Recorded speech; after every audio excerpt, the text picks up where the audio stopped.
Hello, everybody, and welcome to episode 116 of the Dynasty Junkies podcast, a proud member of the Dynasty Addicts Podcast Network. We're here tonight, streaming live starting at halftime of this barn burner of a Commanders Bears game. I believe it's 3-0, Andrew. Yeah, 3-0. Okay, yeah, just checking. Okay, 3-0. So hopefully you'll stay tuned with us. I think we'll be much more entertaining than the rest of this game. Can't be worse. Don't put pressure on us. Oh, right at the start.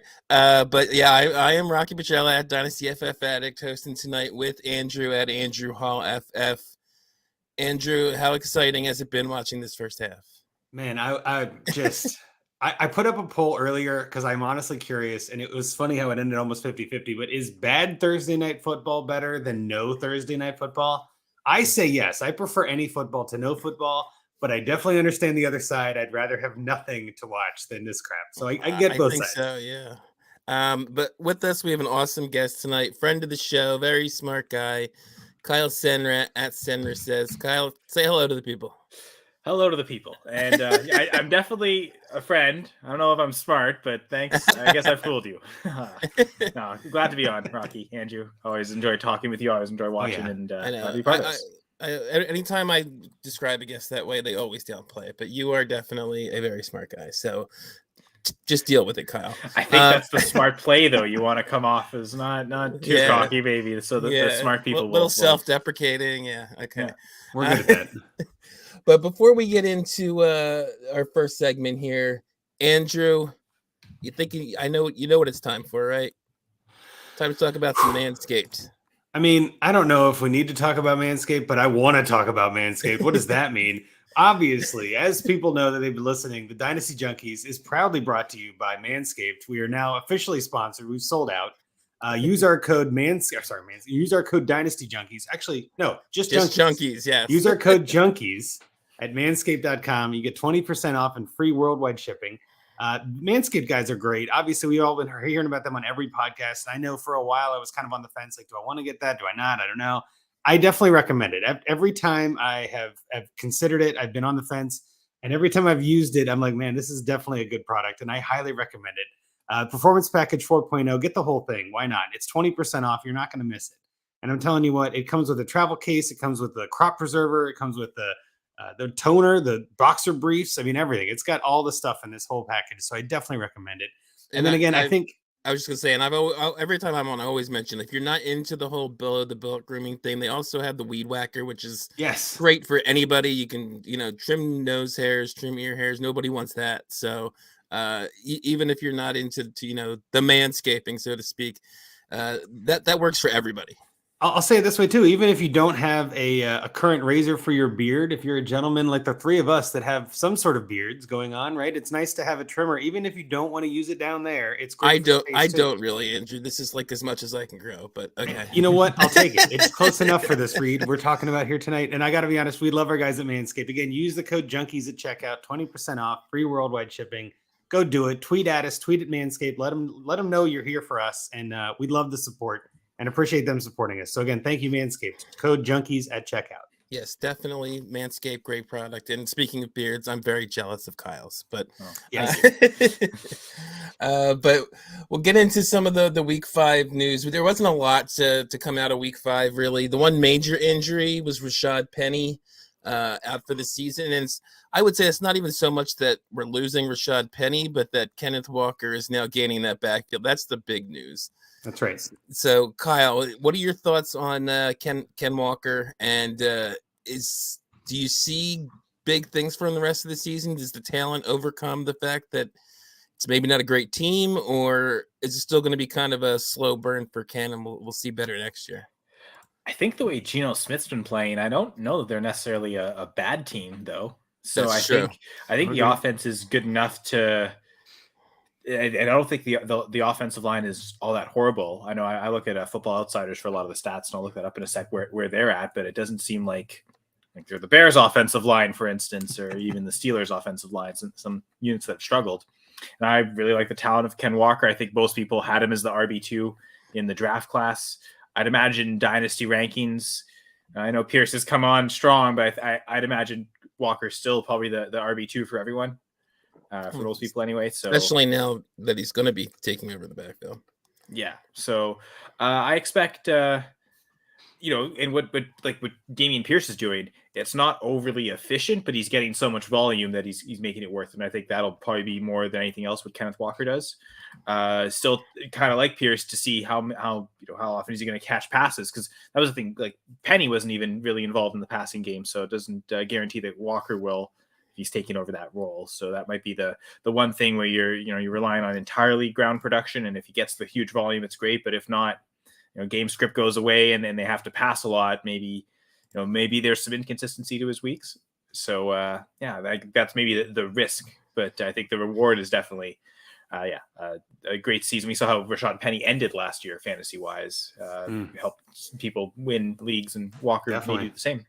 Yeah, I mean, we saw just a couple of weeks ago what in the right game situation for the Seahawks that that the running back spot can blow up for a big game there. But Andrew, are you looking to acquire Kenneth Walker? Are you gonna, even with the value bump, are you gonna sell if you have Kenneth? Is it Kenneth or Ken? I keep saying both. Well, I was just gonna say, like, who's Kenneth? Because I thought it was Ken. Like, honestly, I think it is Ken, but I think I reverted back to pre-draft Kenneth. Right. Apparently. I think technically it's Ken Walker III. Is technically, I believe, how it's on the jersey and everything else. But to your point, I'm not sure now is the time to buy Walker. Obviously, you don't want to buy somebody who's having a big uptick like this. If you're fine buying high and you really think he's the guy and you really need a running back and all this, you missed your window to buy low. Maybe you need to get him and you just he's going to get better. Once he starts, he's going to get even better. Like, I could see the logic. That's not how I play. I tend to play it where if I have a player like this and he gets news like this, he gets the starting job, I'm usually holding. I'm not selling or buying when something big like this happens, when he gets the chance. Obviously, we don't know how it's going to go. We don't know how the starting for Ken Walker, series is going to be. Is he going to come out and be like a dud, or is he going to be a stud? We don't know. So part of me is just like, I like to hold and wait and see.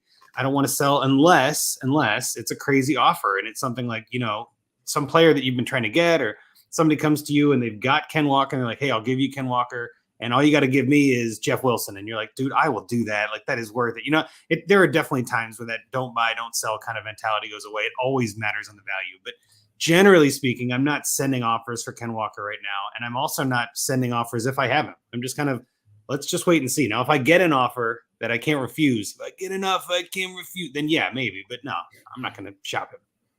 Yeah, no, I'm with you. I would say more of a hold too. I think I mentioned this on Trade Addicts earlier this week too. Like, you might even be able to get a little bit of a dip because Penny was very up and down these first 5 games. So maybe if he has a couple down games to start, people are like, oh, maybe he's not that good, So right. That's exactly right. People buy into the lack of receptions in college, and does that continue? And then no pass catching role again, that can lead to some dud weeks. The one thing I am looking at their offensive line, they're ranked 15th in Football Outsiders adjusted line yards, so their metric for running efficiency in particular, one spot ahead of the Cowboys. So basically right in the middle of the average, and I think that's a good spot to be relative to like what we view of the Seahawks offensive line in years past of being towards the bottom of the league. Yeah, and so the other piece of news, not really player related, it maybe could affect some of the players. We'll see what you guys think. Is Matt Ruhle being the first head coach fired this year? They actually kept Ben McAdoo for some reason, and fired the defensive coordinator, but kept Ben McAdoo because that was important. No comment. Well, I think who they specifically getting rid of the defensive coordinator. Now they've made Steve Wilks the interim head coach. Mm-hmm. So it kind of leads to think Steve Wilks and Ben McAdoo had ideas of how they wanted to run the defense that probably contradicted with Matt Ruhle and the defensive coordinator. So it's now they're gone. They can enact the plan. They won the arm wrestling match. Yeah, I mean with a team this bad though. I mean, I don't know. There's a whole bunch. You saw it. I'm sure you both saw it. I'm sure our listeners saw it on Twitter this week. Everybody was going nuts, like fire sale. Let's get rid of CMC. Let's get rid of DJ Moore. Like, teams just don't do that in the NFL. It just doesn't happen like that. And I think that it's more likely that the team said, well, if we get rid of Ruhle now, we can see what we have and kind of make a move forward. But they're not going to go crazy and drop everybody. It's not like Dynasty football, right? Like, this isn't fantasy football. These guys have real jobs and real things to do. Now there might be a trade at some point, like down closer to the trade deadline. You might see like DJ Moore go for a first or something like that. That would be different, but they're not going to just blitz everybody off their team and tank. It just doesn't happen. But I think it's a good move. I'm not a fan of Baker. I don't think any of us are, from what I've heard and what I remember. I don't think Baker was I had some hope for him coming into the season, this foolishly, but I looked at it like he has upside, which I don't think anybody could deny. He had upside, but he also had a very low floor, and we're seeing his floor, which isn't shocking. So I'm looking at it like maybe this is the change the team needs. Maybe this is the change DJ Moore needs. Maybe this is the change CMC needs, but I'm not reacting to this really much at all for fantasy. I just don't know what to expect. And like you guys said, they only got rid of Ruhle. They didn't get rid of the whole coaching staff. They didn't get rid of the whole front office. Like everything is still pretty much the same, except for the guy in the locker room who's saying, "Good job, everybody. Way to take that loss." Like, does that really change? Like, come on. So no, I'm not really freaking out too much about this. Kyle, are you going to say something? Well, yeah, I was. Not what I was going to say. I don't really want to think about the Panthers, so I'm trying to ignore it. Yeah, I don't blame you. I was just going to mostly agree with Andrew that, yeah, especially like I said, with McAdoo still there, and with how bad Baker's like you mentioned, how bad Baker's been, and when you're talking about Sam Darnold potentially coming back as a positive, that's a very bad sign. So it reminds me of what I was going to say is that Baker's not used to be on this bad a team. Like the Browns were. To say the Browns were clearly a better organization team and got well run and more organized. That felt weird, but like Darnold was with the Jets, where they were pretty putrid, and like he's been used to just being on awful teams anyway, so he can kind of handle this and manage and be okay. Baker really wasn't ready for it to be this bad. Well, right, yeah. Even Baker is like, this was a bad move. What have I done? He got traded. It's not like he had a choice in the matter. You're entirely right. Yep. Yeah, but even then, yeah. I'm vaguely hoping that maybe somehow this helps DJ Moore, but I don't really see how. I love DJ Moore as a player so much. Maybe some change does something. Maybe they realized they weren't using him properly. I don't know, but I'm not really, like you said, it's not something I'm doing anything about. I'm not acquiring DJ Moore. I'm not acquiring CMC. I'd almost go further with DJ Moore, and I wouldn't be playing him right now if I could avoid it. Oh, I have benched him in leagues, Dynasty leagues. It's tough to, a lot of them are start 10, start 11, start 12. Even it's tough to kind of do it in those formats. But I've got a couple of redraft leagues where, he's not one of my top 2 receivers. He's not one of my top 3 receivers. He can ride the bench for now. I have some start 10 leagues where I was benching DJ Moore last week for sure. I don't think I have any shares of DJ Moore, but who I have been acquiring on the Panthers is Matt Corral, just because I don't think he plays this year at all, but I'm fine stashing him because I don't think Baker's the long-term answer there. And if they're getting rid of their coach, there could be a coaching change in more ways coming in the offseason. Corral's the rookie that they signed. Maybe they think he's the guy and he's just injured and they're like, well, let's get out of there while we can. I don't mind stashing, Corral on my bench or on my IR or on my taxi, whatever you got to do. I feel like if you've got the roster space and you're still holding on to like a Jerome Ford or who are some of those like 4th round rookie picks that never pan out, like Tyler Batty, like some of those guys that back in May were like, this is going to be and now crickets. We're not hearing from them at all. They've been cut 3 times. Like that's the prime person I want on my bench is someone like Corral who's got the upside. And we know Baker's not the guy. I mean, Corral could take the job, even if he's not doing a great job. A starting quarterback, even a backup quarterback in some dynasty leagues can be worth a lot more than a waiver wire pickup of any other position. So I love stashing QBs. I wrote about him last week for Fantasy Pros. I wrote about, to kind of bring it back to the game tonight we're looking into, I wrote about Sam Howell this week. And I'm like, I just think Sam Howell's going to get a start at some point this year.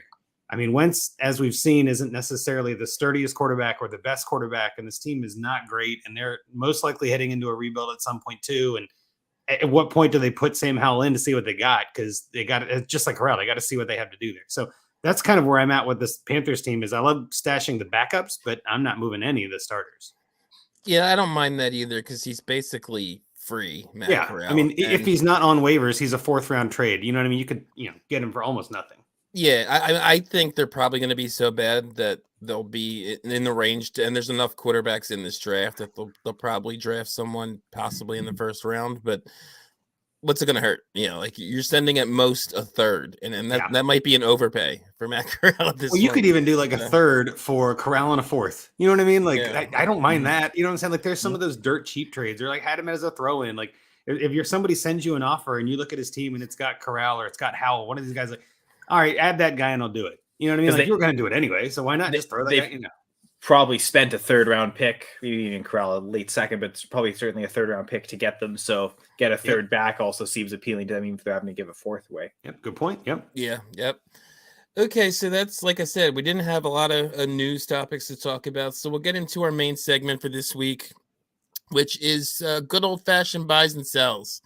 So we're early season, talking about some guys we're looking to buy. We're about, a little over a third of the way through the fantasy season, and guys we're looking to buy, guys we're looking to sell. We got a bunch of names we all came up with. We were talking before the show. We're trying not to go 90 minutes as much as we have, so we may cut some of these short, but we'll run through some of them, and then we'll kind of keep an eye on the time here. But Andrew, who was one of your buys? We'll do the buys first, and then we'll move on to the sells. Well, I'll start with what I think is the most controversial and maybe the meatiest topic. I am fine buying Najee Harris. Like, I don't know exactly why the Dynasty fantasy community is so overreactive to negative news. It's almost like this weird. I expected Najee to have a rough start this year with the Liz Frank coming in and the team being kind of bad with Trubisky. And I expected them to be a bad team. And then they come out and they're a bad team and Najee's not playing well because of the Liz Frank. And everybody's like, oh, drop him. I'm like, didn't we already do this? Like, I feel like we've already kind of lowered him a little bit. He was in the top 3 Dynasty running back conversation a year ago, if not, 6 months ago. And then like coming into August, we heard about the injury and he might miss some time. And then everybody started dropping him to like running back 7, 8, 9, whatever. And now it's like he's running back 16, 18, something like that. Like, I know you're going to talk about this on Trade Addicts, Rocky, and I don't want to spoil too much, but I did in Trade Addicts 1, I traded away Dameon Pierce for Najee Harris straight up. And I put it on Twitter. I put the poll out there. It's pretty 50-50 with Najee Harris still being ahead. But I'm like, guys, it's Dynasty. I'm down on Najee Harris, and I still weigh Najee Harris over Dameon Pierce. Right? Like, how could I not? Like, I've been talking to the guy that I was working on that, and he wanted me to add a second to Dameon Pierce to get Harris. And I was like, nah, I'll hold. Like, I'm trying to contend this year. This guy is the best team in the league by far. He doesn't need Harris. My team is really bad, but is overperforming. It's one of those like middle level teams, but I'm 4-1 somehow. Like, I'm starting Marcus Mariota and Jimmy Garoppolo this week. Like, I'm not doing well. You know what I mean? I'm just like, I don't know, throw a guy in there. But Dameon Pierce has helped with that, right? So somebody's like, well, wouldn't you rather win? And I'm like, well, I'm fine winning, but I think Dameon Pierce has a much shorter shelf life. And I think Najee's still going to be the guy for the next 2 or 3 years for that team. You don't just dump a guy like that because he has a foot injury. Dameon Pierce, on the other hand, has very little draft capital. Could be a great guy this year and could get actually really a lot of points this year. But I am really looking at my team in that league and going, I kind of want to pivot to a rebuild while still winning and getting points. So I'm not going to trade everybody for picks, but I felt like Najee's a definite better asset for Dynasty, but it feels like there's so much vitriol on him. I don't know. It's been weird. It's been weird on Twitter. People are like, what an idiot. You're terrible at this. I'm like, call me crazy, but I'm fine with it. Like, I think Najee's going to be the guy. So, okay. I don't mind. What do you think, Kyle? Well, and I look at Antonio Gibson last year, right? He suffered that ankle injury, shin injury, whatever it was.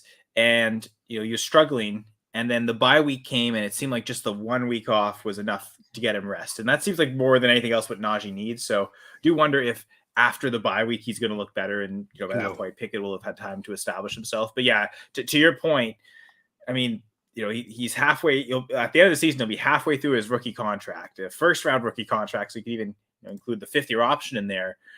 The Steelers aren't going to probably move on and invest heavily in a replacement to take over. Maybe a better backup that can take away from Harris a little bit, not force so much. Because I think one of the things we like about Najee is the volume, but that's also the appeal behind Dameon Pierce.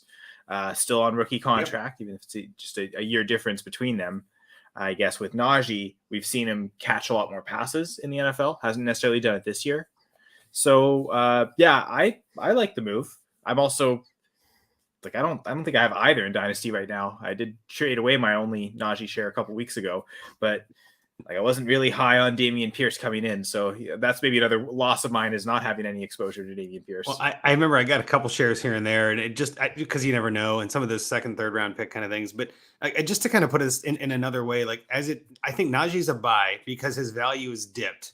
And I like to buy the dip, and not every team. And I think I want to make sure that I'm clear about this too. Not every team should buy Najee Harris, right? If you're trying to win, if your team is locked and loaded, then keep going with what's working, right? But if you're a team that like I was in the middle, or hell, even on the bottom of the roster, you're like, I'm 0-5 or I'm 1-4 and I'm not doing well. I think Najee's a prime candidate because I think even running backs are kind of fragile and very risky. But if you're at the bottom, be risky. You know what I mean? Like, why not? Let's go get some risk. I love being risky with the bottom of if I'm at the bottom of the standings. Like, if I'm at the top, no. But if I'm at the bottom, heck yeah. So Najee Harris is a risky player. I'm acknowledging, I'm not denying that. But that's, for me, that's why he's a buy, because he could be in that top 5 running back conversation again in 6 months from now. And if I can buy him at Dameon Pierce price, which we don't know where he's going to be in a year, his upside is right there, but his downside is really low too. So both of those are risky players. And I don't know, I feel like it was a solid buy for a team that needed something. Let's go get some mojo. I don't know what you want to call it. Like, just Dameon Pierce. I'm just not sure. And not every team at the top of the standings is created equal. You look at your record, but also your total points. Like, you could be a 4-1 team and not so high on the points relative to other teams that are 4-1, and that would be kind of an ideal league to where, okay, it might not be my year, but if I'm gonna sell a young running back, at least get another running back still on a rookie contract as a return. So, Rocky, on the same page as the rest of us here. Yeah, for sure. And like mainly what you said, especially because his value is definitely dipped just because they've been so bad. The offense does not look good with Trubisky. Pickett's still a question mark. The offensive line is not good. So it doesn't look like a great year for him. So he's going to probably have that dip all year. And I mean, like you said, not like I believe in the beginning of August. So not that long ago, I got 223 first for Najee Harris. Yeah. Now he's worth barely a first. You know what I mean? Like, what the heck happened? That's crazy. So, yeah. So, yeah, and that value could certainly rebound. They could be better next year. Pickett maybe improves as the season goes on. They draft or sign a couple offensive linemen. Things could look a whole bunch different in 2023. So, like you said, if I'm contending, I'm a little wary of doing that. I probably could get more points for whatever the price is going to be from the Najee Harris manager. But like you said, middle or even if you're a rebuilding team, I don't mind getting Najee Harris if the price is right, because he should still be good for a couple of years after this one, and probably better than he's going to be this year. But Kyle, why don't you get into one of your buys? Well, I had a few lists. I'm going to go with the one that I kind of strangely want to talk about, even though I don't like this position, but the tight end position, right? No one really likes it, but I kind of like looking at just, targets so far through this year in production. Really, it's kind of tough to not view Tyler Higbee as the tight end 3 the rest of the way. I mean, I'm pretty sure the tight end 3 or 4 right now. If I'm not mistaken, he's leading all tight ends in targets, and it's supposed to be a good offense. We've seen it be a good offense in the past. And it by the way, I was just going to say, in trade addict scoring, which is 1.75, he is tight end 3. 6 in standard PPR, but yeah. You're right there. All those guys after the top 2, you're exactly right. Everybody's a tight end 3 at that point. And I think the reason he's going up in trade addict scoring in tight end premium leagues is because it's volume based. It's not so much on the touchdowns, it's because he's just getting so many targets, so many receptions, and it seems like he's the clear number 2 target in that offense, clearly behind Cooper Kupp, but also clearly ahead of everyone else. So R.I.P. Allen Robinson. I know, God. But there's also, there's a lot of tight ends that he's just out producing right now. That he's probably his dynasty value is probably still behind George Kittle and Darren Waller and T.J. Hawkinson. You can sell any of those guys and get Tyler Higbee plus. I mean, also first even for some of them. You know what I mean? Like, you could probably get, like, honestly, like, you could get a crazy amount. I think it's interesting too, because Higbee has scored more points than Taysom Hill, which again, as a tight end, right? Taysom Hill, not really a tight end, but that just shows how many points Tyler Higbee scored, right? Like, let's look at it that way. Like, Taysom Hill has been like dominating the tight end landscape as a quarterback who runs the ball, and everybody's talking about him, but Higbee's scored more points. That's impressive. So I don't know. That's all I have on that. But just, he's tight end 6 in standard PPR. I don't hate it. I think it's a fine buy, because again, he's going under the radar for a solid tight end that you can set and forget. I mean, I don't necessarily agree with the man's politics, and I don't like him as a person, but if you're okay with ignoring that and putting that in a compartment and saying, I want to win, go get Higbee. I don't mind it at all. I'm just thinking, I've got a few leagues with George Kittle, and it's, I wonder, can I pivot off Kittle to Higbee? I know one of those leagues I already have Higbee on the same team as Kittle. So, it's tight end premium. So I'm playing both, because I think at this point, if I didn't play both, I wouldn't be playing I wouldn't be playing Kittle, because I definitely would clearly be playing Higbee over Kittle, I think, most weeks. I think the other leagues where I got Kittle, though, I'm going to see if I can pivot off to try and get Higbee.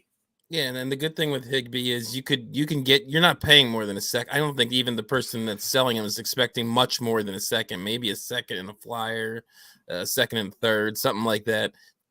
And it's very possible, given the way he was viewed coming into the season, the Higbee manager might have a Darren Waller or Kittle or someone he views as better, even if they're not scoring more right now.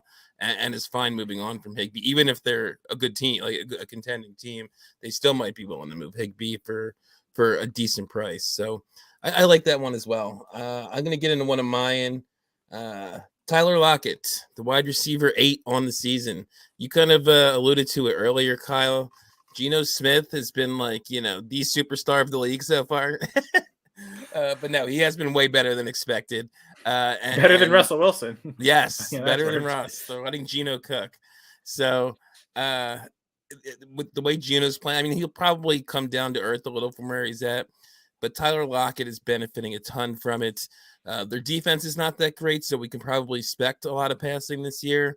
There's not going to be a lot of games where they're kind of goes back to the kind of Ken Walker talk too. There's probably not gonna be a lot of games where they're sewing away leads at the end running the ball. So Tyler Lockett's benefiting more than DK Metcalf, probably, because Metcalf's running some of those longer routes and things like that. But so yeah, and again, it's another guy that's cheap veteran, old, but scoring points. That's the kind of guys you want to buy in season. I mean, even better to buy, back in June when nobody wanted anything for Tyler Lockett, but you're still not paying a hefty price for him, despite where he is right now, because everyone knows he's old and how long can this continue and all that. So, Andrew, what do you think of Tyler Lockett? You hit the nail on the head. I mean, he's one of the cheapest wide receiver ones I've ever remembered, really. I mean, like he's a wide receiver 1 this year, and that's all I'm looking at. Like in Dynasty, of course, we want to make sure that we're getting just value. Real quick, I was going to say, it's not even like it's just this year. He's not that he's been a wide receiver 1 every year, but he's been producing at high end 2 levels for a while, and we just didn't think it would continue with Geno Smith, right? Yeah, we all thought Geno Smith was going to make it worse. DK, right? It's always perceived that he's behind DK, but what you were saying, he's not really producing behind him. He's almost producing ahead of him, in fact. Well, to kind of put it in perspective too, he's got 40 targets. DK Metcalf has 43. So he is behind him, but Lockett's got 32 catches and DK's got 28. So he's got more catches. So like he's more efficient with the targets he's getting, right? And then DK has 2 touchdowns, Lockett 2 touchdowns. So like they're both, it's kind of that 1A, 1B that we expected Chase and Higgins to be on my Bengals, right? Like you've got DK as wide receiver 19, right? Like we've got Geno Smith supporting 2 top 20 receivers. Who had that on their bingo card? Like that's craziness. And if I'm Tyler Lockett equal T Higgins is what you're saying. We were scared about Tua supporting 2 wide receivers, right. 20 wide receivers, and Geno Smith. That's not that hard to do. Well, I mean, Tua Smith, hold my beer. Well, yeah, exactly. You got Tua and his other quarterbacks, Tyreek and Jalen, are 4 and 7, so he's doing fine at that. But Geno is kind of going under the radar, right? I mean, that's kind of where I'm saying that. And again, I think in Dynasty, Lockett is significantly cheaper than Metcalf. I mean, I would say Metcalf equals 3 Locketts. You know what I mean? Like it's ridiculous, the low price. I just saw a trade for him. I think it was CEH. I think somebody traded CEH for Lockett. And I was like, I don't hate that trade on either side. Like, I kind of like the vibe of that trade being, they're both those kind of like, I don't know, like doing well for now, but who knows how long it lasts kind of players, you know? So I'd probably rather have the Lockett side. Actually. I would too. CEH is possibly a bit of a mirage given his usage. And that's kind of where I think that logic goes, is Lockett the mirage. Like, does DK finally start dominating? And then again, we're talking Dynasty here. DK is probably the better. I mean, I don't think this is a standard ridiculous thing here, but I think DK is the better asset for Dynasty. I don't think anybody's arguing that. Mm-hmm. But I do think that Lockett is a fine redraft player, which again, if you're trying to win, go get that guy. Like you said it well, like you could probably send a second for Lockett plus something else. You know what I mean? Like depending on the team, if it's a rebuilding team that's got Lockett, they don't want Lockett. And again, if you're rebuilding and your team plays on potential points, you don't want Lockett for another reason, right? Like now he's scoring points. I didn't want him to score points. Now I can actually get something for him. And so it gives him a market. So that's a great buy. That's a great buy. And by the way, guys, we unlike last week, we do have a touchdown in the Thursday night game. Dante Pettis with a touchdown. Yeah, again, everybody had Dante Pettis, right? Everybody's rostered Dante Pettis. Okay. But Andrew, we'll do at least one more buy for each of us. So Andrew, why don't you get into one of your other ones? Well, I wanted to do Terry McLaurin, but I feel like his value is still all over the place, and he's playing in this game tonight. But I'm going to stick with the Steelers and go Kenny Pickett. I do think Kenny Pickett is the real deal. I think we've seen the bond he started to form already with Pickens. I think those two are going to be good, and you still got Deontay Johnson there. You still got Najee, like we were talking about before. I mean, I just think that team is going to get better, partially because that they're an organization that doesn't generally suck this bad for very long, right? They tend to get things figured out. They're also wide receiver heavy. Like they have a lot of receivers that they like to get. Calvin Austin is another one of those guys that I'm big fans of stashing and all that. Like if you have the roster spot in a deeper league. But I do truly think that Pickett is the answer. I think they got their guy. They're happy about it. But what that means is his price is going up. He's in that, quarterback 20 to 25 range right now in Dynasty, like prime quarterback 2 for Superflex, but he's got the youth appeal, so everybody wants him. I mean, again, I know you don't like Wilson, Rocky, but would you rather have Zach Wilson or Kenny Pickett as your QB2? Neither. That's a fine answer. I'm just checking because there are a lot of people that would much rather have Wilson, and I would much rather have Pickett. I wouldn't much rather have either, but I would rather have Pickett. Well, I'm using much with lowercase and quote fingers, like much, whispering, much rather have Pickett. I'm just saying, like, I think Pickett is greater sign Wilson, but it's just one greater sign, right? Let's be clear. But I also think that there are a lot of ways that Pickett can succeed that I'm not sure Wilson can. I'm just more worried about that Jets offense. I know Brees is a stud and he's in this whole conversation. I think Pickett is the buy for me because he's kind of still going under the radar. But as that team gets better, his value is going to go up. So on rebuilding teams, I'm sending out offers and sending DMs like, hey, I know you got Pickett, you're rebuilding, but what do you want for him? Well, what can I offer you? And just talking it out because again, if he has a down week, maybe that's the time to buy, right? That's the time to strike. I'm very curious because I haven't seen many Pickett trades. Kyle, what do you think Pickett would be going for right now, either in terms of picks or play, whatever, however you want to do it? But yeah, because I'm trying, like, he would have been a first round pick last year. I mean, I don't see him mid to late seconds. So yeah.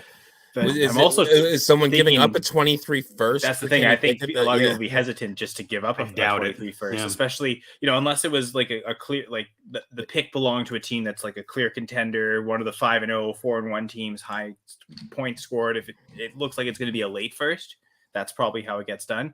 Maybe a 24 first and a 23 second, something like that. Maybe is. I feel like that's the case for a lot of players. The list of players that are being willing to be moved for a 23 first is really low. So if you can't get the fourth, but breaking news here, Andrew.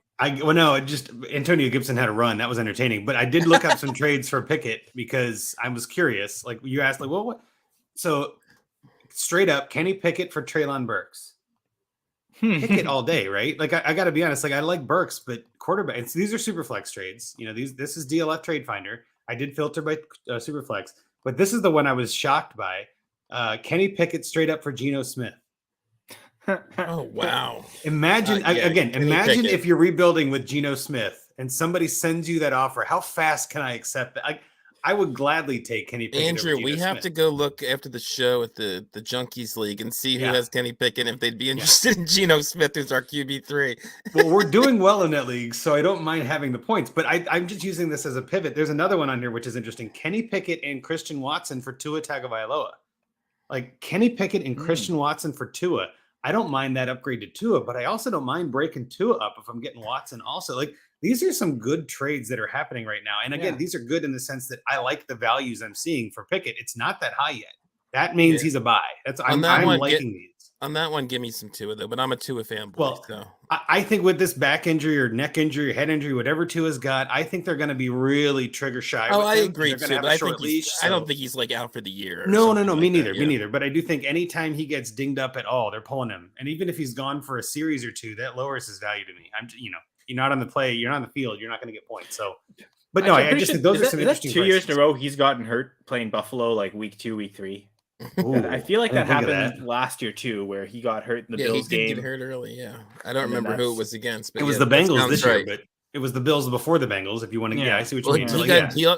Was it the week before that when the Bills? It wasn't that the week before. This whole thing was the week before that he got hurt. Or he played 5 days later against the Bengals on Thursday night. So you're right. It was Bills both weeks. I didn't realize that. Interesting. Yeah. But anyway, it's funny that you're talking all these buys, and yet I've not so much Pickett, but I've sold. I've recently sold Najee Harris, recently sold Tyler Lockett, and I recently sold George Pickens to get Treylon Burks, funny enough, to relate to that Pickett trade. So it's funny how I've done the opposite. But clearly, if people are selling them, you can buy them. And do you remember what you got for Lockett? I'm curious. I was just a second straight up. It was pretty simple. That's what we were talking about. Yeah. And, if you're contending that a lot of people would like Lockett for a second, I think. Mm-hmm. So, yeah. So that's and I think that was something where I had shopped that to a few managers and a few people actually rejected that. So, it might not, like you were saying, it might not even cost a straight up second. Like you might be able to, get a third thrown back if you're buying Lockett.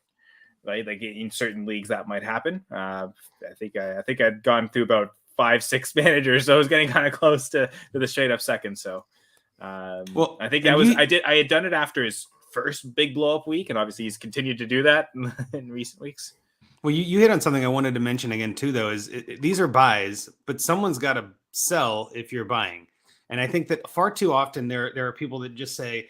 It's not black and white. So if I'm saying buy Najee Harris, obviously I'm not saying buy him for anything. And I'm obviously not saying don't sell him, right? I'm just saying I would prefer to buy if the price was correct. That's what all of that means, but I don't always tweet all that out, right? And so I think a lot of times too, what ends up happening is people don't say buy for who or buy for what. And I like that we try to at least give a little bit of leeway on that to say, all right, well, here's what I would do. Here's what I would shop for. And then obviously utilizing tools like the DLF Trade Finder is helpful to be like, here's what he's actually going for. Right? Like that's something that I've done a few times. If I'm trying to get rid of a player, I'm like, who can I get? Let's go to the trade finder, see what people are getting. Because I never would have guessed that you could send Geno and get Kenny Pickett. I never would have guessed that. But that actually happened in a league. It's a 12-team super flex. Maybe it'll work in mine, right? And even then, and we can kind of finish the topic on this, but I know for a fact when I post a Twitter poll and I'm like, which side would you rather have? It's never 100-0. Never. There's always somebody that wants that other side. Whether it's 90-10, that means 1 out of 10 people want the other side. That's all I'm looking for. Just give me that 1 out of 10. Maybe that 1 out of 10 is the guy that's got it in my league, right? So like that's part of why I send what I would call crap offers, and Bosch would agree. Some of these are like not worth your time. Part of it is like, yeah, but you don't know what that other guy's thinking. Like I might as well send it and see what they think. If I thought that I could send Geno for Kenny Pickett, I never would have sent that, but now I'm going to send that out. I got a couple of Geno shares. Let's go see what I can get. It's funny you mentioned Bosch in there because I just wanted to touch real quick on something you said in the middle there about what you would buy for or what you would sell for. Because if you're not following John Bosch, you should. And he does every Tuesday. He put out a trade, Tuesday trade thing using DTC values. Yeah. And saying, guys, he'd be buying as a contender or selling or whatever. Kind of what we're doing here. Except he actually, he like we're doing. Says who he would do. Yep. Yeah. So I love that. What pick or and he puts the DTC screenshots. A really great thread every week. I've enjoyed seeing them. So if you're not, go follow John Bosch. But that's right. Kyle, I don't think we got into your second buy, did we? No, but I think it can relate to talking about Tyler Lockett selling for a second. This is a player that I went and I bought recently exactly for that, for a second. And I've tried to do it in a couple other leagues and it's actually gotten turned down. So maybe his value is on the rise, but he had a bad week last week with only one target. It's Christian Kirk. But I think still seems young, still seems like the number one receiver on the Jags. And even if they bring in another number one receiver, that could probably only help draw coverage away from him. So I think he's going to be in a position to be a number one, number two target for Trevor Lawrence for years to come. So I think Kirk is he's had to put up some good games this year. I think he's early this year. I mean, I guess after week 4, not so much after week 5, I think he was a top 12 wide receiver on the season. So he's producing well, still pretty young. I think he's 25, 26. So good kind of age to go by. You don't feel like you're not blowing a second round pick on an aging vet that's expiring. Like his value could still even go up or certainly maintain at this pace that he's at right now. So someone I've gone and bought, and I figured it was a good example to talk about here and could relate to, if you want to get younger, sell Lockett for a second and then use that second to go buy Christian Kirk. If you can't make the trade from Lockett to Kirk straight up. But I was gonna say that would be an interesting move, but I don't mind it. You could also do, like you were saying too, like send a second for Lockett and a third, and then send Lockett for Kirk, like kind of add a couple of little pieces maybe in those trades and make it worth your while. I like that. Okay, so I'm with you too. I was just looking. Yeah, he had a very poor week in week 5, and he wasn't great in week 4, but it was against a really good Eagles defense in pouring rain. Those first 3 weeks, though, he was like 17.5 points or more every week, and I think we're going to see a lot more of that. He had a down week this week the whole Jaguars offense had some issues early, and they actually started off hot, and then had a lot of issues for the rest of the game, I should say. I think a lot of that had to do with the weather, though. So I think you're going to see a lot of good things. Even with all that, he's still a wide receiver 2 right now. So, and I think he could be end up a high end wide receiver 2 as the season goes on. But I will get into my buy, and then I think after this, maybe we'll move on to some of the sells. I have Javonte Williams is one of my buy. A lot of these guys we've been talking about are more contender buys. Javonte Williams would obviously be more of a rebuild buy. He's a guy that I just think the talent is incredible on Javonte Williams. I had him as my RB2 in last year's class. So I know a lot of people had ETN ahead of him. I did not. I had him. I did have Najee as my RB1. I think if both were healthy, I would have Javonte as my RB1 from that class. So, yeah, I just think he's that good. He breaks tackles. He's just he can do it in the passing game if you need him to. It's just never gotten the opportunity full time. And it's possible, I guess, we may never see that. I mean, he's going to be a guy coming off an injury that may not even start the season next year. I doubt they're going into the season in a situation where the running back behind, quote unquote, behind him is that, not very good. So it might be a Melvin Gordon type, somebody like that.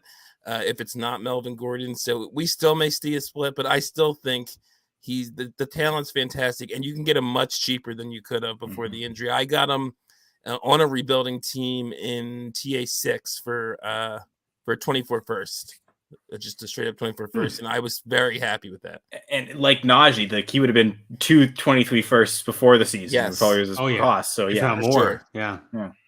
Well, I'll jump in with this and say that Javonte is one of those players that I always had a little bit of hesitation on, partially because of Melvin Gordon, and just the team didn't seem like they wanted to give him the bell cow role.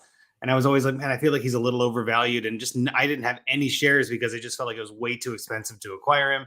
Everybody that had him was a truther. There was no, ifs, ands, or buts. If they had Javonte, he was their guy. And I think the injury worries me too. I mean, I was already kind of out at his price, and yes, his price goes down, his value in Dynasty goes down, and I think I'm still kind of out until it really levels out. I think a lot of people too are comparing this to the J.K. Dobbins injury, which he had in the preseason, and it took him a couple weeks into the season really to feel confident. And if we kind of use that same math, we're looking at probably 6, 7, 8 weeks of next season that Javonte is probably still out, or at least not 100%. That worries me. I mean, not only is he missing pretty much all of this year, but he's missing potentially half of the regular season of next year. And I don't know. Running backs are not a dime. Even with that, I'm in though at a single. No, that's fine. First, and he will only be, I think, at the end of next year, like he will still only be 24, I believe. Well, and again, I'm not against that price. I'm not saying that. I'm just saying, like, I don't know if he would be the one I target with my 24 first. I guess what I'm saying. Like, there are other players I might try to get first or try to get it ahead of him. And again, just pulling up some recent trades. There was a trade yesterday apparently and this is again a 12-team superflex. Javonte Williams, 23 first, straight up. There's a couple in here. Javonte Williams for Aaron Jones. Javonte Williams for David Montgomery.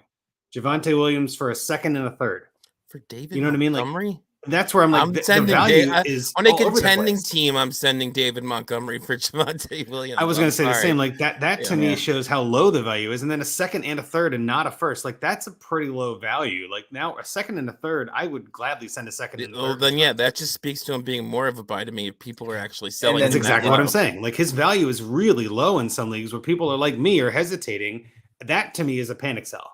That to me is a contender who had Javonte, who was like, screw it, I just need a running back. And I mean, that's not going to be common. You're going to hear a lot of not in my league and all. But I'm saying if there's anyone out there that's selling him for that, I mean, I might send a second and third for every. I have a league where my top 4 running backs are Javonte Williams, DeAndre Swift, James Conner, and Eli Mitchell, and I still haven't panic sold them. Who else you got on that team that I should start selling? Because my goodness, nobody. I have like nothing at running back now. I think my RB2 last week I had to start Keyshawn Vaughn, and he got 0 points. Like that's how bad it was him or like somebody else who was going to get 0 points. There's nothing on the waiver wire. I know what you mean. It's a Devi league. I was going to say my last buy is Rashad White, so I'd say in that league go buy Rashad White. Yeah, I gotta buy a cheap running back before this Sunday. It's just like I feel like I had Rashad White as the RB3 in the class, like even before the draft, but certainly even after the draft, I still maintain that. And I think that might have been the case where, he was probably the RB4. I think a lot of people like James Cook a lot, but now, Dameon Pierce has probably come up as it's the clear top 3 of Hall, Walker, Pierce. But I think after that, Rashad White still slots in there. Yeah.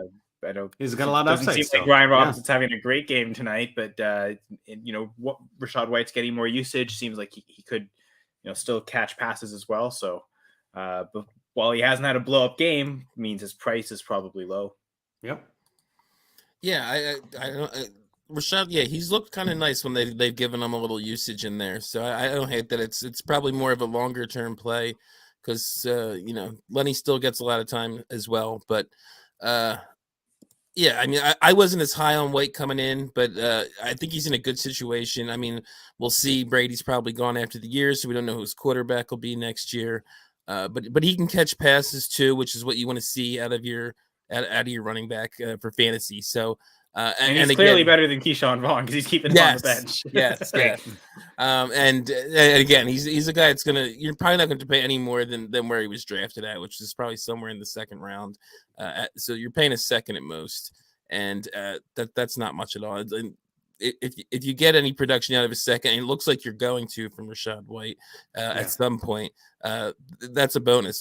Many people overrate the hit rate of a second. I think I think we sometimes value seconds a little too high. But speaking of values, let's get into the sells now.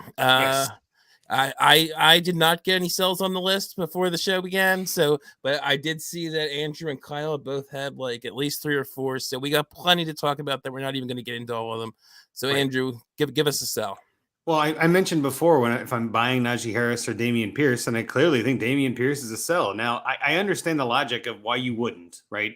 There are definitely people out there that are like, look at his production, look at his opportunity. He's the guy, and fine, that's fine. And you go buy him. Because I got to be honest, as a Dameon Pierce manager in a couple leagues, I have no idea how to value him. Because there are definitely people that think he's the next coming of Jesus, and he's going to be better than Breece Hall, and he's this amazing talent. Man, listen, I'm sorry. I don't think that's true. I also don't think he's trash, right? Like, I don't think he's nothing. But for me, Dameon Pierce is the prime risk reward kind of guy, like I was saying before. And I think he's got a lower floor than Harris and a lower ceiling than Harris. So I don't know. I feel like that to me feels like an even sell on that buy. But to kind of hit it from a different angle, I mean, his draft capital isn't much. The team could go a different direction. They're really all over the place, the Texans are right now. And as much as you want to think he's the next guy, I mean, obviously people keep saying that Harris is going to be the next. What was the Browns Richardson, right? Trent Richardson. They're like, Harris is the next Trent Richardson, like the stud that doesn't do anything. I'm like, well, then Dameon Pierce is the next Phillip Lindsay, right? Remember, Phillip Lindsay was an undrafted guy, came in for Denver, did really well, was really hot, and then ghosted, and just has now the third string running back in Indianapolis. You want Melvin Gordon instead. Well, I'm not even saying that talent-wise. I'm just saying that the teams think that, and the opportunities think like it could be true there too. Like you can't look at Pierce and see all roses, and then look at Harris and see all negatives. Like they both have upside, they both have downside. It just for me, Pierce is a prime sell because his value is skyrocketed from what you paid. Like let's be honest, unless you paid a first a week ago, right? Like you could probably get a first now, and that's much better than the 3rd or 4th round pick you probably paid for him 3 months ago, if not more. So, Pierce is my number one option on this list. I was going to say, the reason I don't have a lot of Dameon Pierce is because, in the second round to rookie drafts, I was either taking the other running back, Rashad White, or the other guy with the same name as him, Alec Pierce. This is my second round target. Just real quick, does anybody remember, where did James Cook go? I forget. Like, man, wasn't he like a late first and now he's just gone? Like, we don't even see you didn't actually forget. I was about to answer. Like, back during the drafting process, he was, I think, everyone's RB3. And all over that not being a good choice. And 0 shares. Yeah, it's funny. I kind of viewed him like Trey Sermon, where I clearly liked Michael Carter better than Sermon and thought he was I guess it would have been RB4 for that class, but right. I felt it was the same thing. Like I'm clearly prefer Rashad White over James Cook. The only league I drafted James Cook in was the one draft where Rashad White actually happened to go earlier. It's like, yay! Oh wait, that means I don't get him. Oh well, at least people learned. But it's funny you talk about like Damian Pierce, the second coming of Jesus. I actually thought that was Breezes Hall of the Lord, because he's Jesus Christ, No, but what would be one of your sells then, Kyle? I know you got a couple here, but I'm curious which one you want to pivot into. So the one I really want to talk about is Chris Godwin, and I think it's because all season I've still been seeing him, even with the injuries he's dealing with. Like, he came back from the ACL tear, but now dealing with hamstring injuries, and there was even worry of a back injury at one point, and it just seems like it's not going smoothly for Chris Godwin. And yet I'm part of the Dynasty Trades in HQ patron group. I know you are too, Andrew, and just chatting in there, it seems like people are still saying they can get 23 firsts for Chris Godwin. So if you can sell Chris Godwin for a 23 first, I think he's the biggest sell in Dynasty at that price. I sold my only share in a salary cap contract league for Zach Wilson in a third, obviously a super flex league. And, I feel like obviously and this was before Zach Wilson's injury. This was way back I think I might've done this when Brady was still retired, to be honest. And so at that point, like Godwin was still like a long way back from far from the recovery injured and without a quarterback. Yeah. So I sold low, but I also think like that's kind of where I view his value. So for me to be able to get a 23 first for him, I think is almost pretty extreme. So I think if that price is possible, because it seems like it is, again, not in every league. There's got to be a better acronym for that. NIML. Not in every league, not in my league. Yeah. Just like the find me a trade should be a FMAT. Yes. Scott, Scott always calls it FMAT when we're on the show. He definitely does it when we're not. But just don't want to offend anyone named Matt who's watching. Right. We're not saying FMAT. No. You said F me. Like what the heck, Matt? But I mean, I think I like Godwin a little more than you do. I just think he does produce pretty well when he's on the field. But you're right. He does have question marks, between the injury thing and, again, Brady's probably going to play till he's 50. But there's a chance he's not there next year. I mean, maybe now that Giselle's gone, he's just never going to stop playing. I don't know. But yeah. But I mean, are you selling him? Would you sell him for any 20? Like, if you thought it was the 112, are you selling Chris Godwin for the 112? Yeah. Yes. Yeah. I would want to. I need it to be closer to him. I don't know if you're getting a like 105, 106 for him, but I need kind of that low end mid at least. I think if I would sell for the 112, I probably wouldn't want to make the pick, but it can the player I want to buy, I can buy with that as opposed to maybe I wouldn't be able to think would be an upgrade on Godwin. Well, and speaking of Godwin, for real quick, I did get an offer this week that I did not accept, but somebody was sending me Godwin for my Russell Wilson in a super flex. And I was like, listen, man, I get that Russ is cringe and not that great, and he's very limited. But I do not think I am sending Russell Wilson for Chris Godwin right now. I just don't think that makes any sense. I couldn't do it. But Kyle, as someone who thinks to sell Chris Godwin, is that what you would buy with him? Is that what you would want to send away and get? Or does that seem like, a pipe dream? Well, again, like the one share I sold to him was Zach Wilson, not Russell Wilson, but that idea of selling him for a quarterback.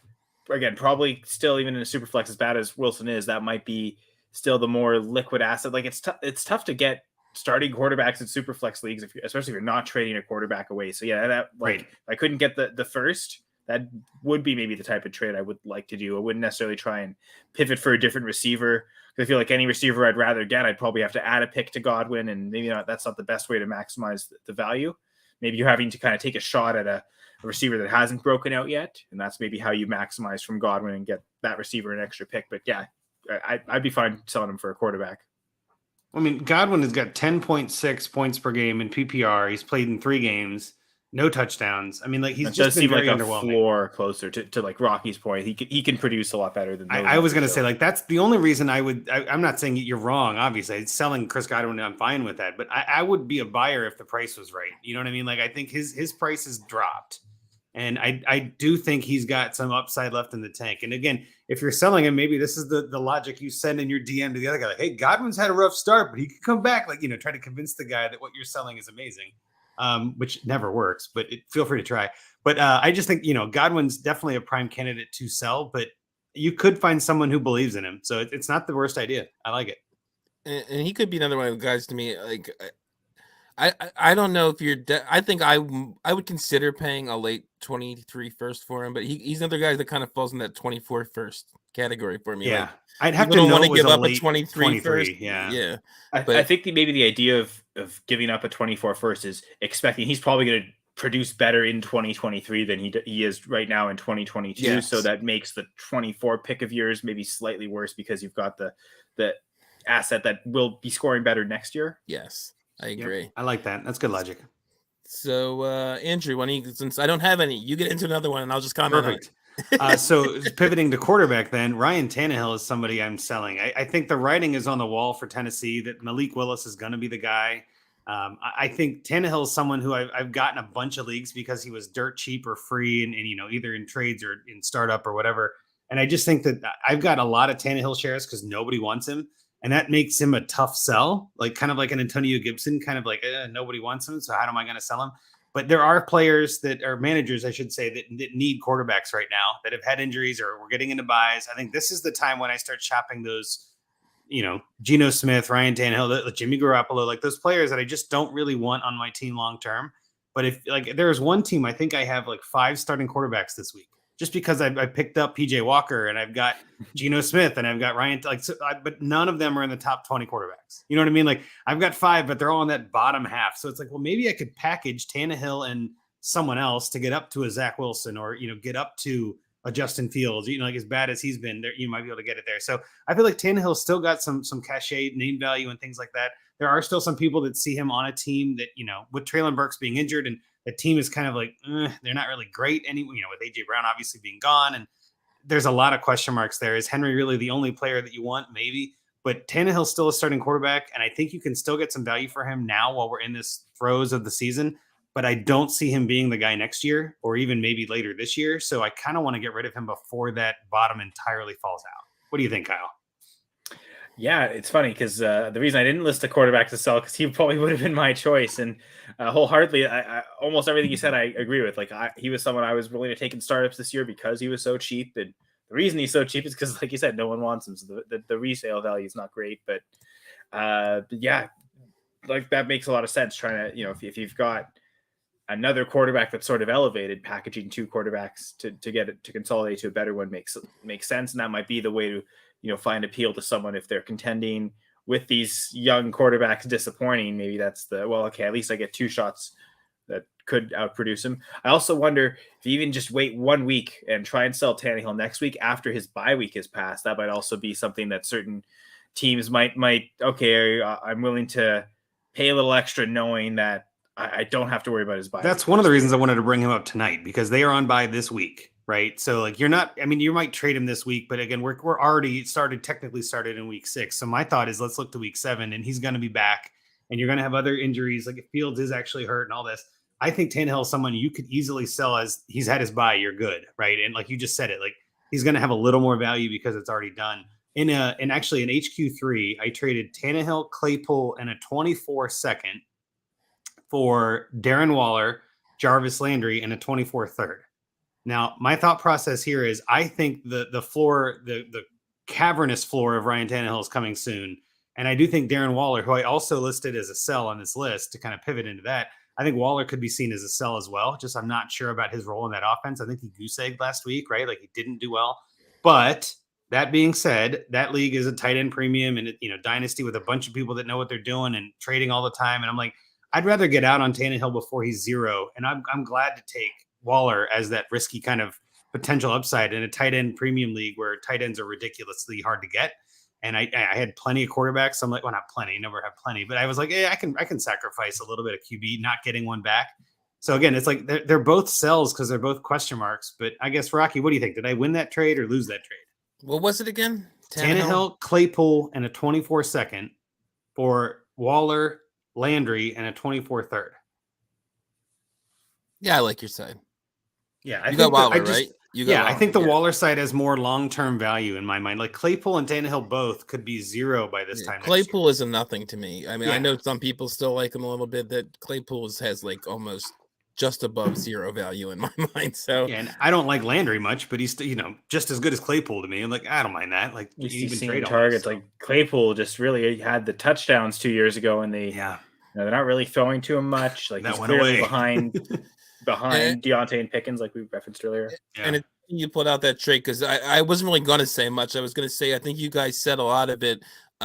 He hasn't been producing great, so I think the play would be to try and move him for a non-quarterback, and that would make him more, even rather than a pick, is to try and get a player, or like you said, in a package like that where you're not getting a quarterback back. I think it makes him more appealing.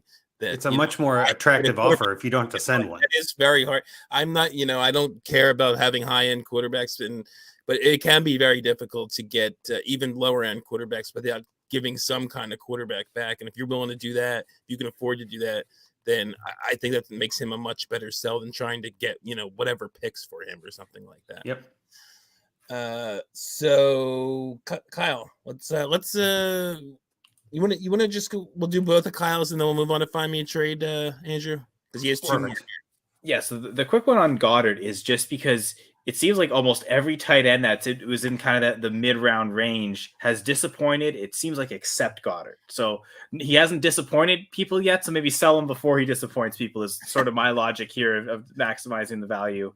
Because I actually thought he would be one of the more disappointing, especially from a redraft perspective, one of the more disappointing mid-round tight ends. Okay, I think Hawkinson will be okay. I think Schultz will maintain targets. Kittle, I think Kittle'll still be great. But yeah, all those guys have disappointed. Goddard's actually been the only one that's been able to kind of maintain. I was with you there, by the way. I thought he was going to take a hit with AJ Brown coming. I thought he was going to take more of a hit than Devontae, and they've all actually produced pretty well.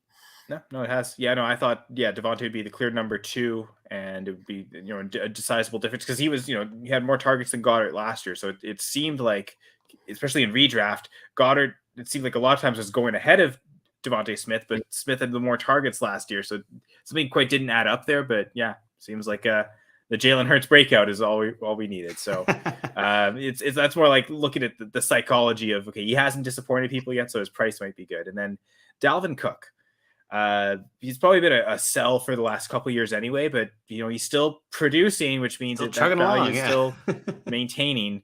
So I know I think I'm down to just one league where I've got Dalvin Cook, and it's a salary cap contract league. So sometimes that can be a little tricky to make certain trades happen, but it is something I've sent out some offers, but I think I'm going to be more aggressive on trying to sell him, maybe find some deals that'll save me some money as well as give me something, future draft capital.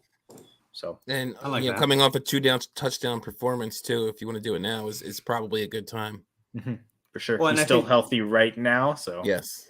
I think with Cook too, though, I mean, that offense is kind of all over the place. I mean, we've seen, a couple really iffy games out of Justin Jefferson and Kirk Cousins. I know you're a big Kirk Cousins fan, Rocky, on that older QB side. He does pass the ball to Cook. He's right around that QB1 range, by the way. He's QB 13. He's still there. Always. Yeah. He's the He'll best be QB 11 by the end of the year.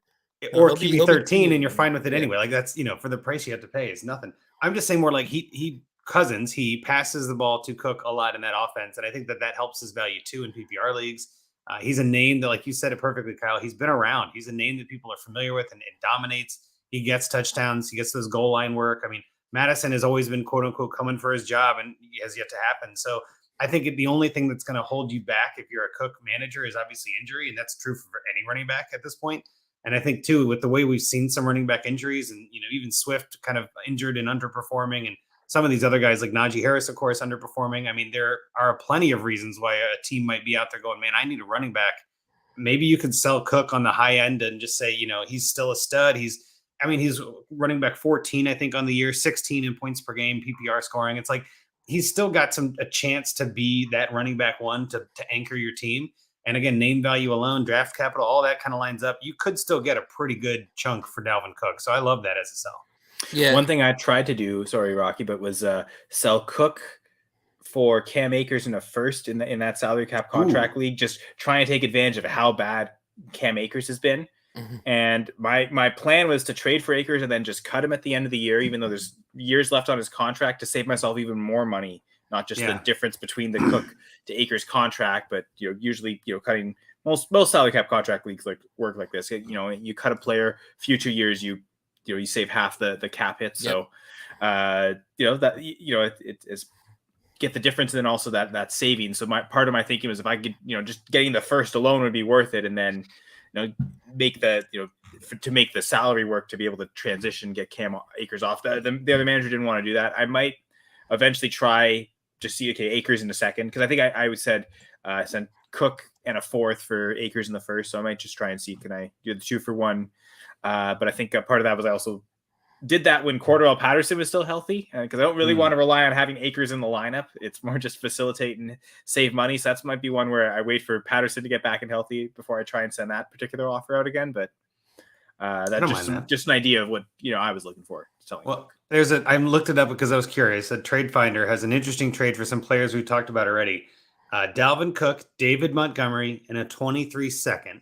So Dalvin Montgomery in a second for Javonte Williams and a 23 first. Rocky, which side would you rather have on that? Javonte in the first or Cook, Montgomery in the second?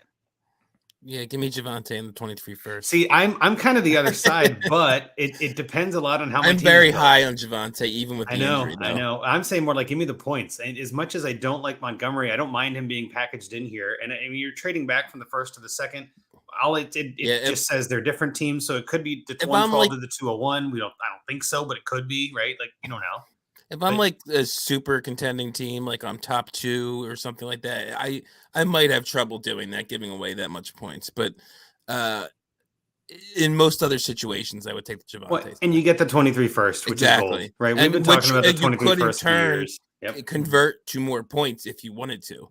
Well, and let's remove the picks. Even if it was just Cook and Montgomery for Williams, you'd probably still take Williams. Probably, yes. Yeah, and that's where I would not. I would rather have Cook and Montgomery. You just gotta give me the points. Like give me the scoring, because I think that's something I can get. That's what I love about this, though. In all honesty, is like there's never a wrong answer in a lot of these. You know what I mean? Like a lot of these trades are pretty straight even, and I see this a lot. Like there's obviously Dalvin Cook for a first. There's Dalvin Cook for a 24 first. Adam Thielen and Josh Reynolds. You know what I mean? Like there's a whole bunch of firsts still going for Cook, whether you believe it or not, whether you think he's going to be there or not. There are players and fantasy managers sending that. So I wouldn't mind getting a first for Cook, to be honest. In this 23 class, if you're rebuilding, get that aging running back off your roster and collect another first. Happy to do it.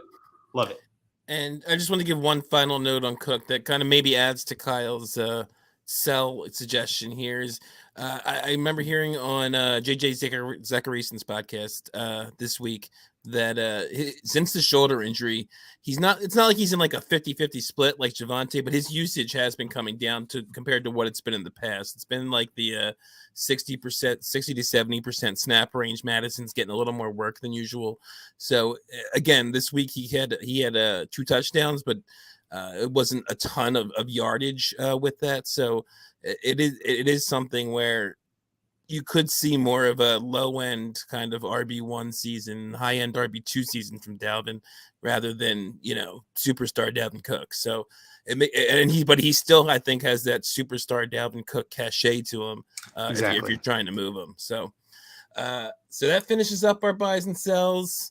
We are gonna get into find me a trade. And Andrew, I did this last time Scott was on. I was curious what you thought of it, and both times I should have asked before the show. But do you like the in-show sounder, the in-show drop here? Hold on. Find me a trade. Find me a trade. Love it. I love it. It's hard. It's hard. That's I love hard. it. How can I not love it? Yeah, it's our buddy Brian. I got to search my room. I got to find it. It only took 2 years, but I figured out how to put that in the StreamYard and play it on the show.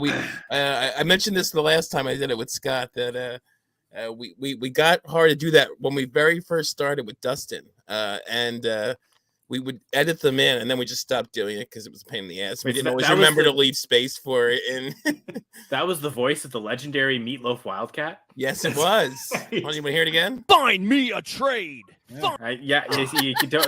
No, it definitely has to be. That's a younger Okay, Brian you guys gotta start remembering to do that on the weeks I'm not on. I know. You're right. I keep forgetting. I'll show you where it is after the show. I Okay. got it. But we're on to our Find Me a Trade segment. This week's was submitted by Ruben Almada, co-host of Dynasty Coast to Coast, I believe his name, I correct? think so. I think Coast it's to Coast to Coast Dynasty. Dynasty. I think they go. Oh, Coast to Coast Dynasty. I'm sorry. Coast to You just Coast gotta throw Dynasty. Dynasty in there somewhere. It's start at the end. It's got to be. He's at Superflex DJ, and he submitted a Find Me a Trade. Does it with Justin Mercer, who's been on the show before. He's a great guy. And his league is a 24-team Dynasty league, 2-copy league. Tiered PPR, 1.5 for tight ends. 41 roster spots with 4 IR spots and start 11. QB, 2 running backs, 2 wide receivers, tight end, the super flex spot, and 4 flex spots. And Ruben says he's going for the ship. Big bonuses in the league, and not I don't know, it's supposed to be not sure if I need to make more moves or not. Feels like it's a strong team. We found your moves. Don't worry, Ruben. But Andrew, if you have the team up, if you can share your screen and we can do the roster. Yep, perfect. Just getting it up now. We'll remove the overlay, the thingy-majig. There we go. Perfect. All right. So I like this team. I think there's some holes. We'll get to that. But he's a quarterback against Superflex. So we got Kyler Murray and Aaron Rodgers. Behind that, Jimmy Garoppolo, Desmond Ridder. I don't mind that at all. I think that's a pretty good room. Running back. We got Austin Eckler, Christian McCaffrey, Jalen Warren, Jordan Mason, Deion Jackson, like a bunch of flyers. It's really just CMC, Eckler, and a bunch of guys that might be something, but not a lot of studs after that. Receiver, pretty heavy here. We got Jalen Waddle, Christian Kirk, Noah Brown, Rashad Bateman, Wan'Dale Robinson, Amon-Ra St. Brown, new Dynasty receiver 4, something crazy. Like pretty good receiver room. I like that. Tight end, he's got Hayden Hurst, Tyler Higbee, David Njoku, and Grant Calcaterra.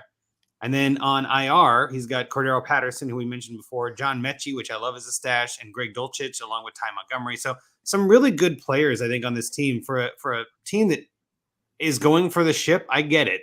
With Christian McCaffrey and Austin Eckler as your top 2 running backs, I mean, it's all in. You know, I'm moving my chips on those guys. I'm just going to put them in and go. But I like this a lot. I thought this actually was a pretty fun league to find a trade for, because any of these 2-copy leagues, you get twice as many options, right? It makes it trickier. I will say this. I like being in multi-copy leagues. I'm in a couple of those. It does make it more fun in a sense where if you want a guy, you can just go set and span the league and, send more offers to people. But it does make it tricky too. If you really want a specific player, it's like, well, there's 2 options, but there's still only 2 in most leagues, unless you're in a Bosch league like I'm in with Kaleidoscope, where everybody has the players. But in any case, I thought this was a pretty solid team. I guess, Rocky, do you want to get into your trade first then? Oh, muted. My bad. I don't even Classic. usually mute myself. I think I had to cough or something. I hardly ever turn the mute button on, and of course, that's when I start talking. Okay, Gotcha. But I was saying that it's funny you make the point about the 2-copy league, because in my trade, this is what I often tend to do when we do Find Me a Trades in the season, especially for a team like Ruben's. If he's a contending team, one of the first things I do is I go look at the standings and look at the bottom teams and see who has what. But in this league, for instance, one of the guys I'm talking about in my trade is Tyler Lockett, who's on. They go by victory points. He's on a team with 0 victory points right now. But the other team that he's on has 19 victory points. So you're not probably getting him off that team. Smart. Which I think might be the highest in the league. I think one team might have 20. So 20. It kind of is a good point to make here. And my trade was to send Desmond Ridder to Mustache Riders for Tyler Lockett and Taysom Hill. Ritter's is QB4. I know some people, he's going to get a value bump because he's going to start later this season, and that might be a better time to sell him. But I don't think anybody doubts he's going to start at some point this season because, Marcus Mariota. But yes. But I'm not a fan. I think even when he starts, he's not going to look very good. I think there's 0 chance he's the starting quarterback in 2020. Okay, 0 harsh, 2% chance he's the quarterback in 2023. I think they're going to, again, like we were talking about the Panthers, the Falcons actually have been kind of feisty, so I don't know, maybe they accidentally win too many games. But I think they're still going to, again, be in that top 10-ish range, top 12 at worst, and have a chance at a quarterback, either trading up for one or, again, with this draft, there could be, 3 or 4 quarterbacks in the top 15, depending on how this goes for some of these guys. So he's not someone I'm very interested in holding on to anyway. I believe on this podcast before I called him Zach Wilson light, and we all know how I feel about Zach Wilson. So, trading him for Tyler Lockett and Taysom Hill, which Ruben's tight ends. He's kind of playing. I mean, he's got Higbee, so he kind of could, set it and forget it with Higbee, but we'll see. I mean, that may not last all season. I kind of think there's a decent chance it will, but Taysom can be a bye week fill-in for flexes and things like that. And hopefully you get one of those boom weeks. Even if it's not at tight end, he has 4 flex spots. So he could fill in, in a flex. Maybe you get one of those 2 touchdown games from him or something like that. And Lockett, like we talked about earlier, I love buying Lockett. I think this production is going to, maybe not wide receiver 8 production, but I think he's probably a top 15, 16 guy at the end of the year. So it adds some depth to his roster without losing anything. He's starting. I don't even think Ritter, when he starts, will be coming into his lineup. And I don't think he's going to have as much future value as some people might think. So Kyle, what do you think of that one?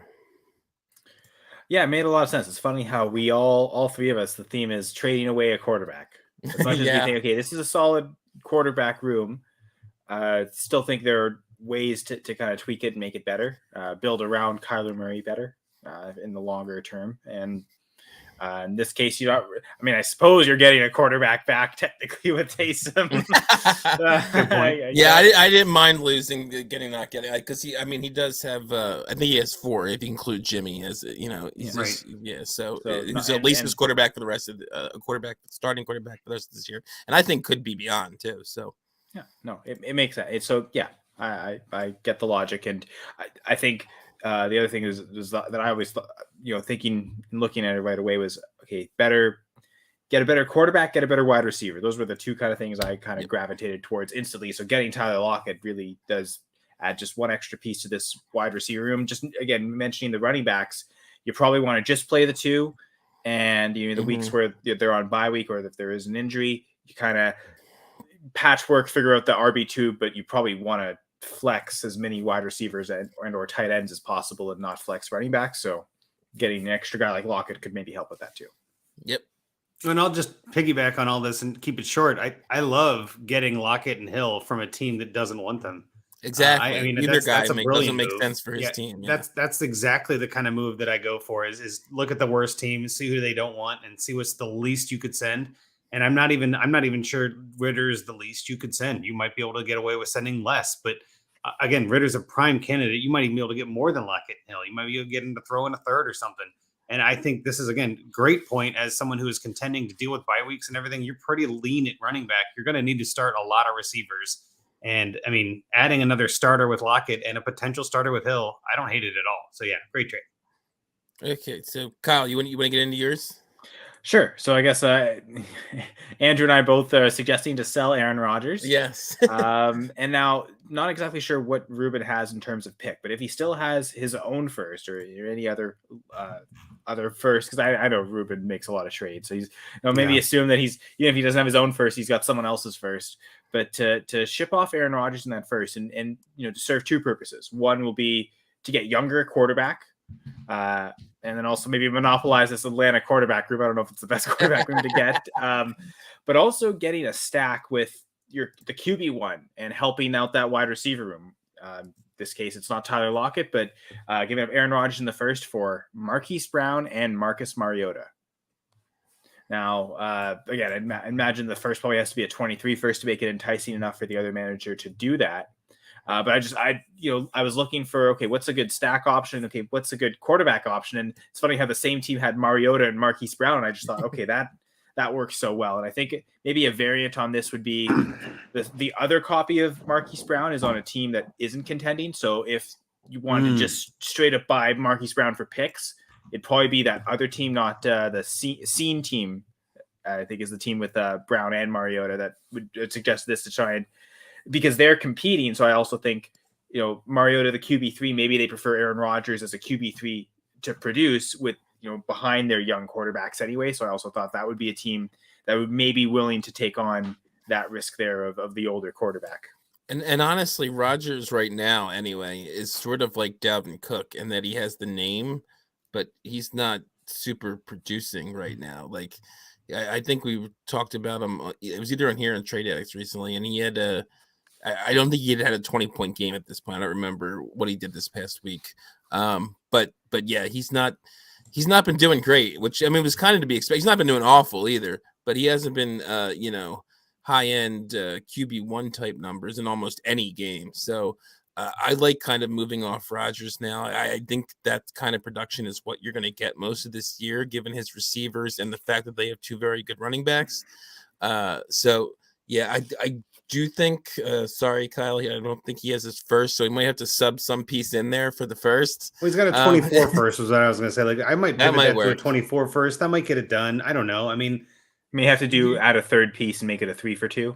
Yeah, or do like another pick swap in a different way. I figure out a solution. Maybe that's something you take out the quarterbacks and keep Brown for the 24 first. How far away are they? And right. And I love Hollywood myself. I think even when Hopkins comes back, we're still going to see him producing. I was going to targets will just condense to just those two. Yeah, and the guys like Ertz and Rondale Moore.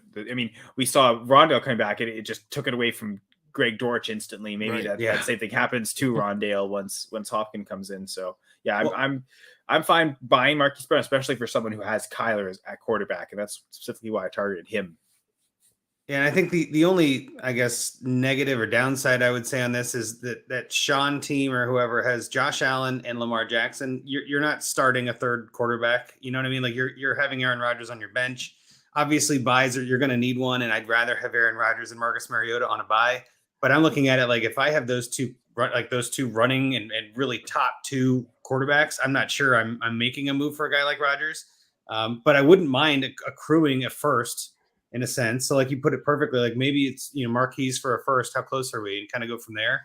I don't mind starting Marcus Mariota on a bye, with those two guys, but I don't know if I would pay to get Aaron Rodgers on that team. Just my 2 cents, I guess. I will say too, though, that, he could then flip Rodgers. Like, of course, I think the value is pretty good. So maybe he could. I don't have his roster up in front of me. Maybe he could flip Rodgers for a tight end or his tight ends. He's got Zach Ertz, Dalton Schultz, Jared Cook. Like he's okay, but not great. You know what I mean? Like I remember that team is pretty deep at receiver, which is also why I thought they might be willing. So maybe Brown might be the wide receiver 4 almost on the team. So I think they've got AJ Brown. They've got AJ Brown, Devontae Adams, Jalen Waddle, Mike Williams, and they got Ruben already has Waddle, so you wouldn't be able to trade for the Waddle. I assume anyway you can't get the MFL almost never. Yeah.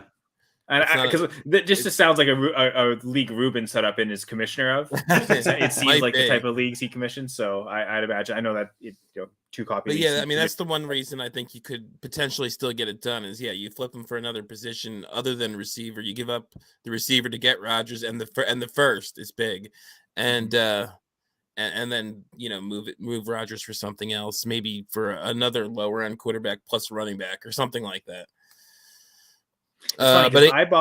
I sold Austin Eckler for Marquise Brown in 2/4 earlier this offseason, and it seemed like the initial reaction of the league was one person's like, well, if that's the price of running back, I'm not selling any of my running backs. I sold too low, but I know last couple weeks Eckler's kind of had some blow up performances, but certainly the first couple weeks of the season I was quite happy that I had made that trade. So I like that might also be something Ruben could do enough. If you wanted to flip Eckler to Marquise Brown. So that's not bad. I can get into mine then. Finish up with yours, Andrews, and then so mine was a similar 90 minutes. I like it. Mine was a similar thought process to you, Kyle. I like that. Great minds think alike. So I'm looking at this team and I'm like, man, you know what? As much as it is kind of weak at running back, I think its weakest point, this team's weakest point is at tight end. And if I'm going all in and if I'm trying to find a way to make my team better, again, nothing against Tyler Higbee and Hayden Hurst. Those guys are fine starters. Even David Njoku, I think, is a fine starter at tight end. I want to go get the best, and I'm just going to go send what I would consider a very fair, if not overpaying offer to get one. So my trade was with Underachieving Bums, which I love that team name. I would be sending Christian McCaffrey and Aaron Rodgers for Mark Andrews and Daniel Jones. And the thought process here, of course, CMC is a ticking clock. He may not play every week. He may not play next season. We don't know what's going on there. And again, Aaron Rodgers, I think, could use the help, needs some help, I should say, and could be one of those guys that, just isn't really that great of a chance, or doesn't really have that great of a thing. So I like the idea of getting Mark Andrews. I don't know if that's enough. Honestly, that may not be an overpay, depending on how you look at it. But if I'm Underachieving Bums and I'm looking at this like, man, I don't know if I want to give up Mark Andrews. Well, he's got a quarterback. He's got Daniel Jones, Trey Lance, Desmond Ridder, Matt Ryan, Easton Stick, Kellen Mond, Kyle Allen. Like, he's got all these quarterbacks, but none of them are really great. And if I'm looking at that, if I've got Trey Lance and I'm holding Trey Lance, I've got Elijah Mitchell who's injured. Like, he's not scoring a ton of points. And behind Mark Andrews, he's got Dallas Goedert, Taysom Hill, like he's Pat Freiermuth. Like, he's actually pretty stacked at tight end. So my thought process there is you upgrade your quarterback to an actual starting quarterback, because Matt Ryan is not the answer either. And I think Rodgers still has a couple years left in the tank. And you definitely downgrade. And I think, on the tight end, you're downgrading to nothing. But then on running back, he doesn't really have any running backs. He's got Kenneth Walker, who, again, we're liking, but he's not a top 5 guy yet. He's got Alexander Madison, Elijah Mitchell, like I mentioned, Michael Carter. Like, he could use the running back help. So that was kind of my thought process on this, is like, this looks like a trade that might work for both teams, depending on how you sell it. But none of us know all the details here. None of us have all the ins and outs. But Rocky, how far off am I? Do you think that's a fair trade, or I don't know, go kick rocks? I mean, it's tough. Because CMC is starting to look more like CMC again. Yeah. Which makes it a little tougher for me. If you had said this in week 2 or week 3, it would have been closer for me. I think I'd still prefer to hold on to that side. Just because, I'm not a big fan of Jones. I don't think many people are, but are big fans of Jones, especially. But he has been a little better than I think maybe people think. He has the rushing that brings up his fantasy points somewhat. And Andrews is fantastic. I just have a hard time giving up CMC and a quarterback. I know. For Andrews and a pretty mediocre to bad quarterback. It's a little much for me, but it's your QB2 or maybe even 3 if you count Garoppolo ahead of him. So I don't mind downgrading the QB2 if I have Murray. So that was kind of my other thought. Like, if I've got a locked and loaded stud, and I do consider Murray a top 6 quarterback still, I think he's having a rough start. That'll change. And I don't think that he's going anywhere as an NFL asset. So I don't mind moving on someone like Rodgers for that, but that's a fair concern. Yeah. Yeah. And like I said, the CMC part is actually kind of the bigger thing to me, just because they finally seem to realize that you should actually throw the ball to Christian McCaffrey. And maybe that was why Ruhle got fired, because he didn't do it enough, right? Yeah. Maybe that was part of the logic there. And again, this Superflex DGen, right? Ruben's team doesn't have a lot of running back depth. So that is definitely giving a lot away. Yeah. Mm-hmm. Kyle, your thoughts? You're getting the tight end 1 in Dynasty, right? So. Well, Kyle Pitts, hang on. People still think Kyle Pitts is the tight end 1. We talked about I'll be honest. I've had Mark Andrews as the tight end 1 in Dynasty basically all offseason. So I'll say I think people are moving more that way. Not John Bosch and Matt with Price. This slow Pitts start. You're right. Yeah. Yeah. Everyone's caught up, I'd say, because that's, again, I've been ahead of curve on that. But Kyle was already there. Yeah. I think I like the trade for you, Andrew, because you're getting younger at both pieces. Whether it's the elite non-quarterback, you're getting younger there, but you're also getting younger at quarterback. And as much as we think Daniel Jones probably is, maybe shouldn't even be starting at quarterback, it does seem like he's probably going to outlast Aaron Rodgers in the NFL as a starter. Yep. If nothing else, because he is 4-1. But that's the thing. He's not really playing that well. Like, he's not throwing for a lot of yards, but he's winning games, which is something that the Giants have really struggled to do with him. Even his rookie season was actually pretty decent fantasy wise. I think he had like 25 passing touchdowns and all the rushing yards as well. But they just didn't win games. So like changing that probably gives him a longer lifespan as a starter. So I actually might be my favorite trade of the 3 of ours. Which I also wonder, like you're saying, overpay. I'm not sure it gets accepted just because they're getting so much older at both of those positions. Yeah, well, we'll see. I guess so it's worth sending out and trying. Yeah, let us know, Ruben. Hit us up. Yeah, so all good options for Ruben. Let us know how it goes. If you can get any of these trades done, if you take our advice and actually send them out.